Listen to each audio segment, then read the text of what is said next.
Χαίρετε και από μένα. Καλησπέρα. Εμείς είμαστε η PlanFab. Είμαστε μια εταιρεία καινούρια.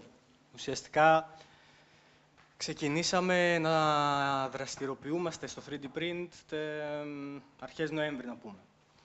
Λοιπόν, το βασικό που κάνουμε είναι ότι προσφέρουμε υπηρεσίες τρισδιάστασης εκτύπωσης. Υπηρεσίες 3D printing. Στόχος, βέβαια, είναι αυτό να εξελιχθεί σιγά-σιγά και εκτός από υπηρεσίες 3D printing, να γίνει και ένα marketplace σχετικό με το 3D printing, στο οποίο ο καθένας θα μπορεί να μπει, να ανεβάσει τα σχέδιά του, να τα πουλήσει, να πουλήσει προϊόντα, να αγοράσει προϊόντα άλλων, να δει σχέδια και ούτω καθεξής. Δηλαδή, αυτό που κάνουμε εμείς αυτή τη στιγμή είναι το εξής. Προσφέρουμε εκτύπωση. Το πιο βασικό. Έρχεται κάποιος με το σχέδιό του σε εμάς. Γεια σας, χάρηκα, θέλω να μου το τυπώσετε. Ή πολύ απλά, όπως θα δούμε μετά στο επόμενο slide, μέσω ίντερνετ. Επίσης, κάνουμε διορθώσεις μοντέλων. Δηλαδή, συνήθως, επειδή ειδικά στην Ελλάδα, εάν κάποιος δεν ασχολείται με το αντικείμενο, έστω και αρχιτέκτονας, και είναι πολύ συχνά τα φαινόμενα αρχιτεκτόνων, οι οποίοι ναι, μεν μπορεί να κάνουν ένα σχέδιο στον υπολογιστή, αλλά αυτό το σχέδιο δεν τυπώνεται εν τέλει, γιατί έχει πολλά λάθη.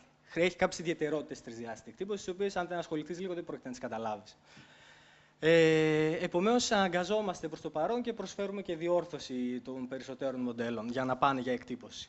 Επίσης, κάποιος μπορεί να περιηγηθεί στο site μας και να βρει πληροφορίες είτε στο blog είτε μέσα στο site και να βρει πληροφορίες γύρω από την τρισδιάστατη εκτύπωση. Είτε αυτό θα είναι νέα, είτε θα είναι tutorial, είτε θα είναι tips σχετικά με την εκτύπωση, είτε θα είναι πληροφορίες σχετικά με τα υλικά που χρησιμοποιούμε εμείς. Επίσης, κάποιος μπορεί να ανακαλύψει σχέδια. Αυτή τη στιγμή, βέβαια, είναι σε πρώιμο στάδιο. Έχουμε λίγα πράγματα ανεβασμένα, τα οποία είναι κυρίως ανεβασμένα από εμάς, από φίλους σχεδιαστές κλπ. Παρ' όλα αυτά, επειδή στοχεύουμε αυτό το πράγμα να το προχωρήσουμε και να γίνει marketplace εν τέλει, θα μπορεί ο καθένας να μπαίνει, να ψάχνει και να βρίσκει πράγματα τα οποία θέλει, είτε για να αγοράσει, είτε να κατεβάσει δωρεάν τα αρχεία για να τα τυπώσει στο σπίτι του ή σε κάποιο τοπικό, ας πούμε, φορέα, ο οποίος εκτυπώνει τρισδιάστατα. Επίσης, προσφέρουμε υπηρεσίες σχεδιασμού. Προσφέρουμε υπηρεσίες σχεδιασμού, βέβαια δεν έχουμε εσωτερικό σχεδιαστήριο εμείς, αλλά συνεργαζόμαστε με συνεργάτες του χώρου, επαγγελματίες, και αν κάποιος έχει μια ιδέα, ας πούμε, μπορεί να μιλήσει μαζί μας και να τον κατευθύνουμε για το πώς μπορεί να υλοποιηθεί αυτή η ιδέα και να το φέρουμε σε επαφή με σχεδιαστές, ώστε να μπορέσει εν τέλει να την υλοποιήσει. Και τέλος, κομμάτι του marketplace, όπως είπαμε και πριν, στοχεύουμε να μπορεί ο καθένας να μπαίνει, να αγοράζει και να πουλάει ή να κατεβάζει δωρεάν ή να διαθέτει δωρεάν αρχεία ή τελικό προϊόν, τελική εκτυπωμένο προϊόν. Λοιπόν, το business model που χρησιμοποιούμε είναι απλό. Η ιδέα είναι απλή. Έχεις μια ιδέα, ασχολήσου, μοντέλα Retin. Αν δεν θέλεις να ασχοληθείς, ο χρόνος είναι χρήμα. Οπότε πληρώνεις το χρόνο κάποιου άλλου και ασχολείται αυτός για σένα. Την ανεβάζεις στο site μας. Υπάρχουν online εργαλεία όπως Cost Calculator, τα οποία μπορούν να σου πούνε κάλλιστα χωρίς καν να έρθεις σε επαφή με εμάς πόσο θα σου κοστίσει αυτό. Και με ένα κλικ να το στείλεις σε εμάς, να μιλήσουμε μαζί σου για κάποιες τεχνικές λεπτομέρειες που ενδεχομένως να έχει το σχέδιο και να πρέπει να τις μάθουμε και να το στείλουμε κατευθείαν για εκτύπωση εμείς στα μηχανήματά μας και να το πάρεις σπίτι σου μετά από 8 με 10 μέρες. Λοιπόν, τι είναι καταρχάς η τρισδιάστατη εκτύπωση? Γιατί ωραία, καλά τα είπα τώρα μέχρι τώρα για μας. Λοιπόν, με απλά λόγια, είναι η διαδικασία κατά την οποία εμείς παίρνουμε ένα ψηφιακό δεδομένο και το μετατρέπουμε σε πραγματικό μοντέλο. Ωραία. Γιατί λέγεται 3D print? Με κάποιους από εδώ, τα είπαμε και χθες, το απόγευμα νωρίς. Λέγεται τρισδιάστατη, καταρχάς λέγεται εκτύπωση, γιατί ουσιαστικά ακολουθεί τη διαδικασία που ακολουθεί και ένας απλός εκτυπωτής. Μπαίνει το φύλλο μέσα, ρίχνει επάνω χρώμα και βγαίνει το φύλλο. Δηλαδή, layer. Ένα layer είναι αυτό. Ωραία, είναι ένα επίπεδο.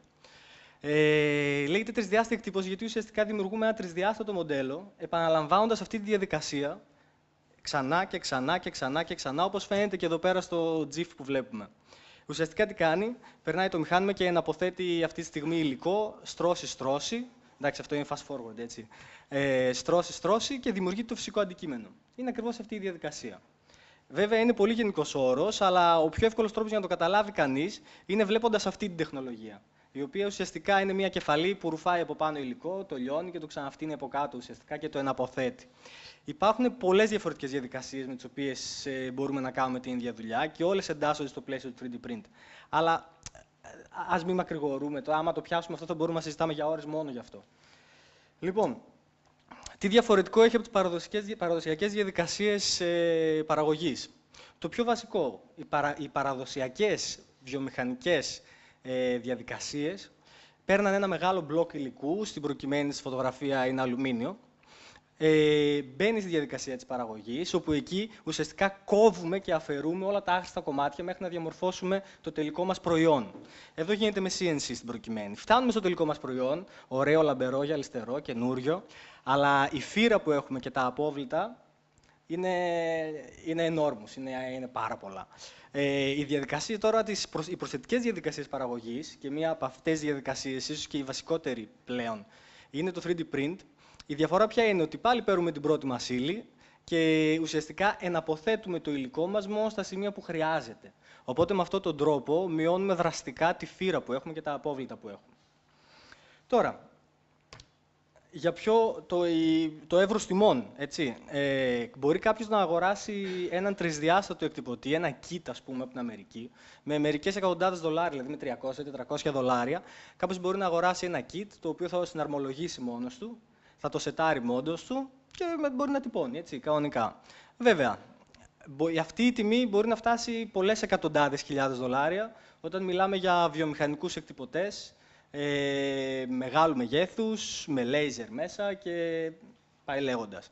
Είναι πάρα πολύ μεγάλη η γκάμα τιμών για μηχανήματα. Όπως επίσης είναι πάρα πολύ μεγάλη και πολύ σχετικό το πόσο κοστίζει να τυπώσω.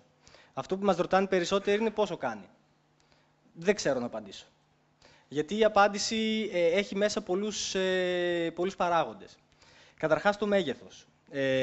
Συνηθίζεται στον χώρο του 3D print το κόστος να εξαρτάται άμεσα από τον όγκο του αντικειμένου. Όσο πιο μεγάλο είναι το αντικείμενο, όσο πιο πολύ υλικό χρειάζεται το αντικείμενο, τόσο πιο ακριβό θα είναι. Όπως επίσης το υλικό. Υπάρχουν υλικά τα οποία είναι πάρα πολύ φτηνά, όπως το PLA. Για παράδειγμα, μπορεί να αγοράσει κανείς ακόμη και από την Κίνα PLA έτοιμο για τρισδιάστατη εκτύπωση, βέβαια χαμηλής ποιότητας, αλλά μιλάμε για 1 κιλό PLA σε ρολό, για να το πάρει κάποιο σπίτι του να τυπώνει φτηνά, μπορεί να κοστίζει, ας πούμε, και 20 ευρώ. Και βγάζει πολλές εκτυπώσεις. Βέβαια, η γκάμα και εκεί είναι μεγάλη, έτσι. Δηλαδή, ακόμη και στο PLA που είναι το πιο φθηνό από τα υλικά, η γκάμα είναι τεράστια. Μπορεί να βρεις PLA με 15-20 ευρώ και αντίστοιχη ποσότητα PLA να τη βρεις με 150 και με 200. Εξαρτάται τι θέλει να κάνει κανείς. Λοιπόν, τώρα, για ποιο λόγο 3D print και τι είναι αυτό που το κάνει ξεχωριστό από όλα τα υπόλοιπα? Για 3 βασικούς λόγους. Είναι γρήγορο, είναι πολύ γρήγορο σε σχέση με τις παραδοσιακές τεχνικές. Γιατί μπορώ κατευθείαν να πάρω το αρχείο και ακόμη αν ο πελάτης βιάζεται, ας πούμε, μπορώ να του έχω έτοιμο το μοντέλο του μέσα σε μία μέρα ή και σε μερικές ώρες. Ανάλογα με την τεχνολογία που θα χρησιμοποιήσω, γιατί υπάρχουν τεχνολογίες εκτύπωσης γρήγορες και τεχνολογίες εκτύπωσης που είναι πιο αργές. Αλλά υπάρχει δυνατότητα κάποιος να ετοιμάσει ένα μοντέλο μέσα σε μερικές ώρες. Δεύτερον, η πολυπλοκότητα του αντικειμένου δεν παίζει κανέναν απολύτως ρόλο. Δηλαδή, παλιά, αν θέλαμε να φτιάξουμε κάποιο αντικείμενο το οποίο είχε ένα πολύπλοκο σχήμα, πολλές φορές ήταν και αδύνατον, αν όχι απλά πολύ ακριβό. Πλέον, με το 3D print, η πολυπλοκότητα δεν παίζει απολύτως κανένα ρόλο και ούτε και ανεβάζει το κόστος, που είναι πολύ βασικό πλέον. Και το τρίτο είναι ότι δουλεύει. Δηλαδή, μπορώ να τυπώσω ακόμη και με μία εκτύπωση μηχανικά μέρη, τα οποία θα δουλεύουν. Εχθές το βράδυ, τυχαία, ας πούμε, που χάζευα στο ίντερνετ, μπήκα στο site της NASA, μέσα από άλλα link, κατέληξα εκεί, και οι άνθρωποι της NASA έχουν αρχίσει πλέον να βγάζουν δημοσίως, να διαθέτουν τα μοντέλα που χρησιμοποιούν και τα μοντέλα που θα στείλουν στη βιβλιοθήκη στα διαστημόπλοιά τους στο διάστημα, για να τυπώνουν εκεί. Η NASA πλέον το χρησιμοποιεί. Δηλαδή, έχει εκτυπωτές ειδικούς για δικούς τους σκοπούς, οι οποίοι τυπώνουν στο διάστημα. Και παράδειγμα, είχε ένα εργαλείο, αυτό το κλασικό το καβουράκι, το καρυδάκι που λέμε, που γυρνάει και κρακ και ξανασφίγγει, το οποίο έβγαινε με μία εκτύπωση, είχε μηχανικά μέρη μέσα, το οποίο είναι ένα εργαλείο έτοιμο μέσα σε 3 ώρες, το οποίο δουλεύει. Δουλεύει, δηλαδή δεν χρειάζεται να μπει σε παραγωγή, είναι ένα και δουλεύει. Λοιπόν, προχωρώντας, πού χρησιμοποιείται? Το πιο βασικό και ο λόγος για τον οποίο εξελίχθηκε άλλωστε αυτή η διαδικασία της τρισδιάστατης εκτύπωσης είναι τα πρωτότυπα. Μπορεί ο καθένας, κυρίως οι εταιρείες, γιατί μέχρι πρώτον οι εταιρείες το χρησιμοποιούσαν γιατί οι πατέντες ήταν ακόμη σε ισχύ και ήταν πάρα πολύ ακριβό και απλησίαστο. Αλλά μπορείς να φτιάξεις πρωτότυπα. Όταν μια εταιρεία θέλει να βγάλει ένα προϊόν, φτιάχνει πολλά πρωτότυπα μέχρι να καταλήξει στο τελικό προϊόν. Διορθώνει λάθη, πράγματα που δεν αρέσουν στο διοικητικό συμβούλιο τις περισσότερες φορές και ξαναπάει πίσω, μπρος, πίσω και φτιάχνουν συνέχεια πρωτότυπα. Η BIC, ας πούμε, έχει πολλούς εκτυπωτές στα εργαστήριά της, νομίζω στη Λαμία, αν δεν κάνω λάθος, που είναι το ερευνητικό της. Και φτιάχνουν συνέχεια πρωτότυπα. Λοιπόν, οδοντιατρική και ιατρική κατ' επέκταση. Σίγουρα όλοι θα έχουμε δει κάποιο άρθρο για καρδιές, για το ένα, για το άλλο. Πολύ συχνό φαινόμενο στο εξωτερικό που πλέον χρησιμοποιείται είναι στα δόντια. Δηλαδή, πλέον με ένα σκανάρισμα ο γιατρός σου σκανάρει το στόμα και στέλνει το αρχείο και του έρχεται κατευθείαν, ας πούμε, στον οδοντοτεχνίτη έρχεται το καλούπι για να σου φτιάξει το πρόσθετο δόντι, τη γέφυρα και όλα αυτά. Πλέον αυτά έχουν αρχίσει να αυτοματοποιούνται. Στην αεροναυπηγική, πλέον έχουν αρχίσει να γίνονται ανταλλακτικά από μέταλλο για αεροπλάνα και δεν συμμαζεύεται. Η λογική είναι απλή. Το κάθε αεροπλάνο είναι διαφορετικό και δεν χαλάνε συνέχεια. Οπότε δεν χρειάζεται να στοκάρουμε άπειρα ανταλλακτικά. Έχουμε τα αρχεία και μόλις μια εταιρεία μας ζητήσει ανταλλακτικό, τυπώνουμε και το στέλνουμε. Το ίδιο κάνουν και οι αυτοκινητοβιομηχανίες πλέον. Υπάρχουν αυτοκινητοβιομηχανίες οι οποίες έχουν αρχίσει να δημιουργούν, αντί για μεγάλες αποθήκες ανταλλακτικών, έχουν αρχίσει να δημιουργούν μεγάλες βιβλιοθήκες αρχείων και αγοράζουν μηχανήματα τα οποία ουσιαστικά τα χρησιμοποιούν και κατά ανάγκη, τις περισσότερες φορές για αυτοκίνητα που δεν είναι πλέον στην παραγωγή, για να μην κρατάνε ανταλλακτικά και έχουν μεγάλες αποθήκες και μεγάλο κόστος, ουσιαστικά έχουν τα αρχεία και μόλις ζητηθεί κάτι, εκτυπώνεται και φεύγει στον πελάτη. Επίσης κάνουν και πρωτότυπα προφανώς, έτσι. Στα κοσμήματα.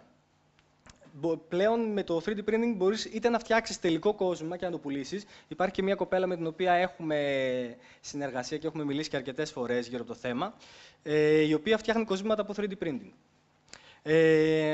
Επίσης, χρησιμοποιείται και στις παραδοσιακές τεχνικές με τις οποίες φτιάχνουν κοσμήματα. Στα πρώτα στάδια, εκεί στα καλούπια και σε όλα αυτά, έχουν καταφέρει και λόγω του 3D printing και έχουν υπερπηδήξει ένα στάδιο, το στάδιο του κεριού, για όσους γνωρίζουν από κοσμήματα. Λοιπόν, εντάξει, στις τέχνες πλέον έχει δημιουργηθεί το digital sculpting, ένας ολόκληρος κλάδος γύρω από το θέμα. Το πιο κλασικό παράδειγμα είναι η αρχιτεκτονική, μακέτες. Σίγουρα θα έχουμε δει κάποια φωτογραφία με μακέτες που έχουν γίνει από τρισδιάστατη εκτύπωση. Πλέον στη μόδα, αξεσουάρ, παπούτσια. Και σιγά σιγά και στο φαγητό. Έτσι. Ήδη κυκλοφορεί εκτυπωτής στην αγορά, ο οποίος του υπόνει ζαχαρωτά. Η NASA έχει φτιάξει εκτυπωτή που φτιάχνει πίτσα και πάει λέγοντας. Λοιπόν, τώρα, κοινωνικά, τι αλλαγές θα φέρει όλη αυτή η διαδικασία και γιατί έχουν πέσει όλοι με τα μούτρα. Αν πούμε ότι σιγά σιγά ο κόσμος εξελίσσεται και αρχίζει και χρησιμοποιείται ευρύτερα το 3D printing, θα φέρει μια πολύ βασική αλλαγή, η οποία είναι η αλλαγή στην εφοδιαστική αλυσίδα. Αυτό τι σημαίνει? Αυτό σημαίνει ότι μια εταιρεία δεν θα χρειάζεται να στέλνει το αρχείο σε κάποια χώρα της Ασίας ή της Αφρικής, ας πούμε, κυρίως στην Κίνα, η οποία Κίνα ξεκινάει, παράγει σε χιλιάδες κομμάτια και αρχίζει τώρα. Γεμίζει μία αποθήκη εκεί με τα αντικείμενα και με το προϊόν. Αυτά τα αντικείμενα θα φορτωθούν, θα μεταφερθούν στο λιμάνι, θα ξαναφορτωθούν, θα πάνε σε μία κεντρική αποθήκη της εταιρείας κάπου στην Ευρώπη και κάπου στην Αμερική και άλλες αποθήκες. Θα ξαναφορτωθούν, θα ξαναμεταφερθούν σε άλλες μικρότερες αποθήκες για να μοιραστούν στους εκάστοτε τοπικούς αντιπροσώπους και από εκεί θα ξαναμεταφερθούν για να πάνε στο ράφι για να πουληθούν εν τέλει. Τώρα, με το 3D print, τι διαφορετικό? Το διαφορετικό είναι απλό, δηλαδή το αρχείο δεν θα χρειάζεται να πάει στην Κίνα, ειδικά όταν μιλάμε για πράγματα τα οποία δεν χρειάζεται να παραχθούν σε τεράστιες ποσότητες. Θα μπορεί το αρχείο απλά να πηγαίνει κατευθείαν στον τοπικό αντιπρόσωπο, ο οποίος δεν θα χρειάζεται να στοκάρει τεράστιες ποσότητες, απλά θα χρειάζεται να έχει την απαραίτητη υποδομή, ώστε να μπορεί να φτιάχνει αυτά τα αντικείμενα, τα οποία η εταιρεία του στέλνει σε αρχείο τις περισσότερες φορές. Θα είναι ο ίδιος δηλαδή και παραγωγός και αντιπρόσωπος του αντικειμένου. Λοιπόν, επίσης, αυτό θα έχει σαν αποτέλεσμα τη μείωση στο κόστος των μεταφορικών, έτσι.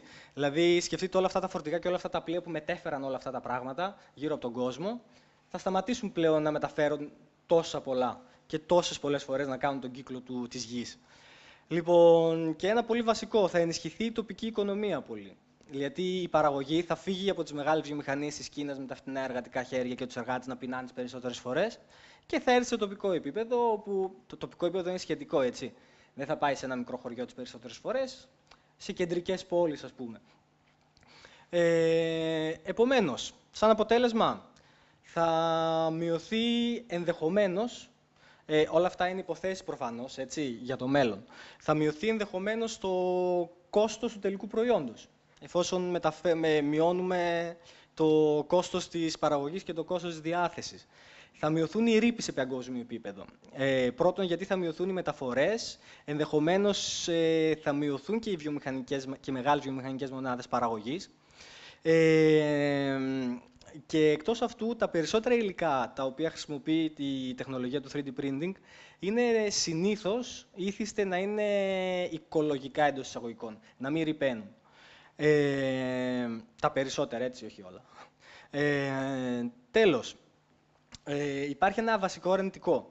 Είναι η μείωση των θέσεων εργασίας. Προφανώς, όλοι αυτοί οι άνθρωποι που δουλεύουν στην εφοδιαστική αλυσίδα κινδυνεύουν να χάσουν τη δουλειά τους αν δεν εναρμονιστούν ή αν δεν μάθουν κάτι καινούριο ή αν δεν γίνει κάτι δραστικό. Οδηγοί, φορτωτές, χέρια τα οποία δουλεύαν στη βιομηχανική παραγωγή και πάει λέγοντας. Όμως, θα έχουμε μία ζήτηση και η δημιουργία νέων επαγγελμάτων.